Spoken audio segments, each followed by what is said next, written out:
Okay, another ZvP.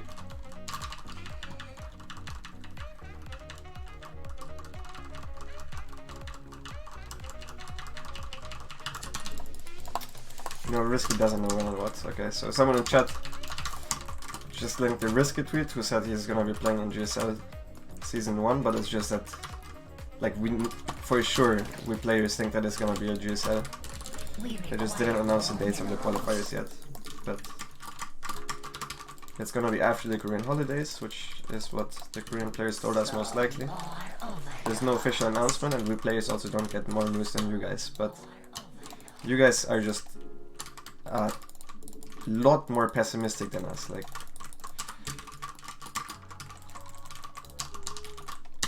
there's not even a question in my mind that there is gonna be a GSL this year, you know? Yeah, so we're gonna go for a... We're gonna go for a 16 hatch, into a gas and then a pull. This game, to mix it up, we're not gonna go overload speed. This game I'm gonna show you guys how to open +1 melee.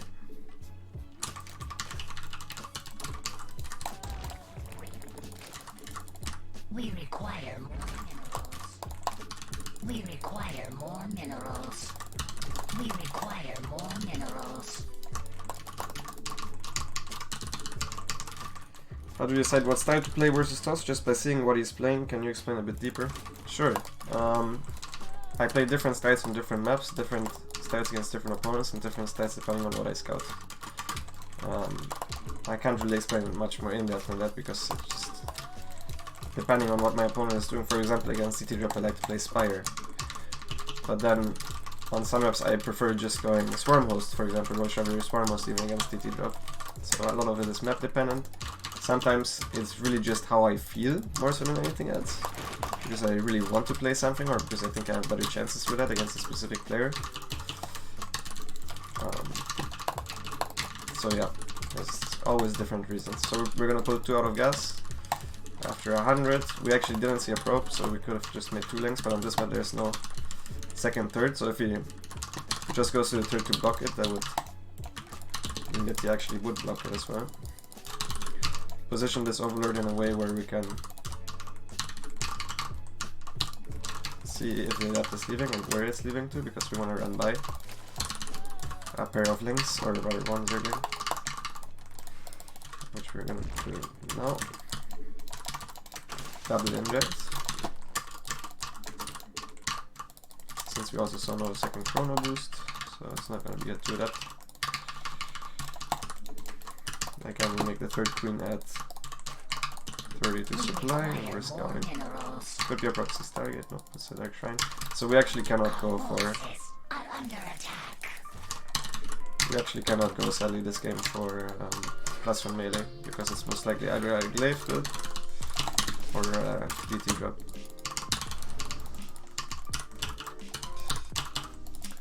Our position is here. And this game, since I showed you the Ling response last game, this game we're gonna go for the Lair response. We require more minerals. Lair and Roach. But again, one of the key things to always keep in mind is it's important to scout the work as I'm moving out, so you can follow it and know exactly where your opponent's units are going to come from.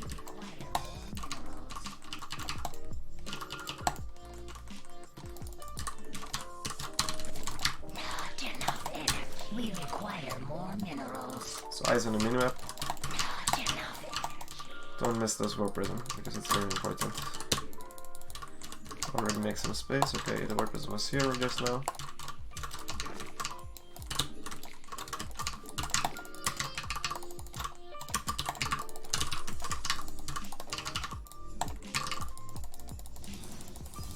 DTs.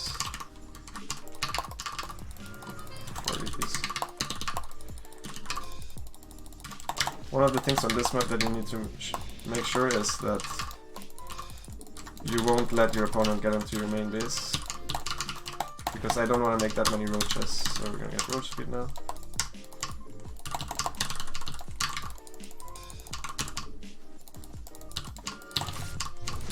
So yeah, position your queens at the bottom of your third base on this map. And position this queen here.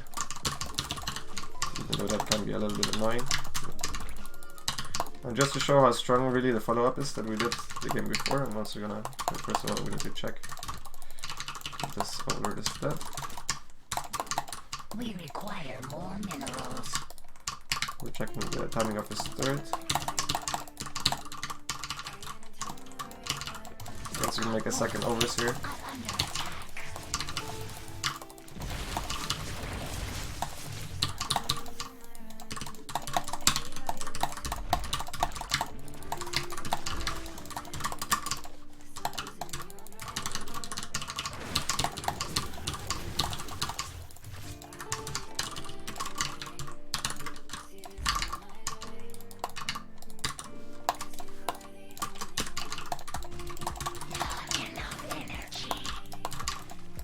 Go up to 66 rounds. As I said before, if you have a good defense early on, this is completely safe. He's gonna forge, so.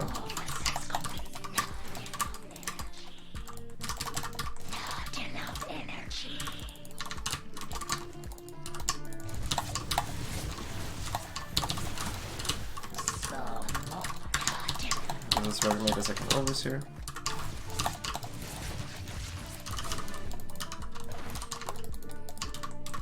If you get drone skill, make sure to mine less gas, not less minerals. The minerals, if you want to go for this build, the Roach Pain attack, are pretty important. So again, this looks like a little bit of a move out. He actually is not using the forge at all. Okay, here we go.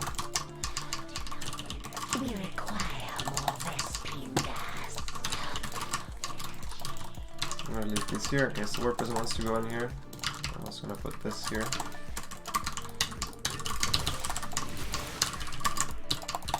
Okay, warp presence most likely with this army. Make sure to not get force fielded in. These can block.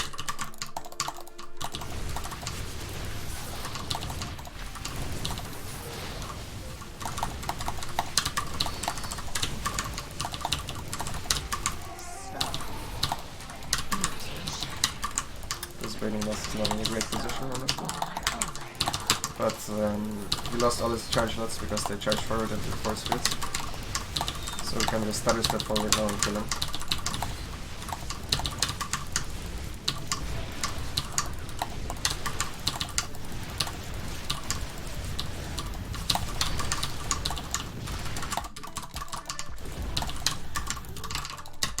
Get the +1 melee here after the +1 range.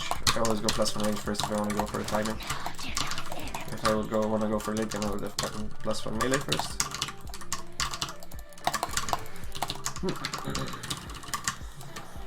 If you see the warp presence on your side, just make sure to rally all your reinforcements here.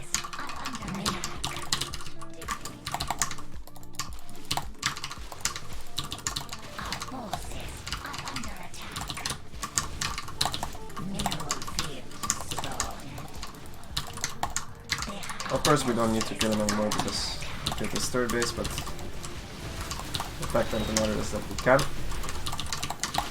We're working with these now, so we're acting like we don't have protection. Now we're going with the overseer that we have prepared.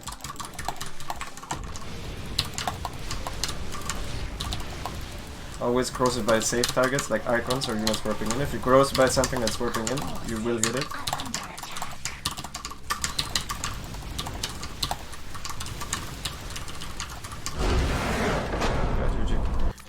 That's the other way to defend against the DtDrop with the QuickLair instead of the Zergling and Sport defense.